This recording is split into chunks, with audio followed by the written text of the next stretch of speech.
Hello everyone, how are you doing? This is MD Tech here with another quick tutorial. In today's tutorial, I'm going to show you guys how to prevent if your mouse cursor is moving without a mouse. So if you notice that you're not doing anything with your cursor, but you notice your arrow keys are moving your mouse around on your screen, in today's tutorial I'm going to show you guys how to hopefully turn that off and resolve your problem. So we're going to go ahead and jump right into it, and we're going to start by opening up the start menu. Just left click on the start button one time. Type in control panel.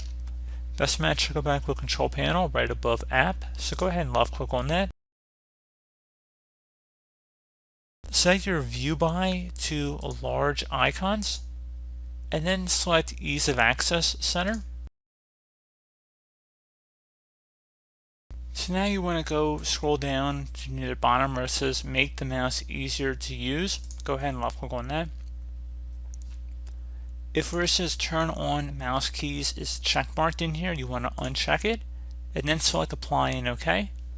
You will need to restart your computer to save the change, so again make sure that's turned off, and then once you're done, close out of here, restart your computer, and that should be about it. So as always, thank you guys for watching this brief tutorial. I do hope I was able to help you out, and I do look forward to catching you all in the next tutorial. Goodbye.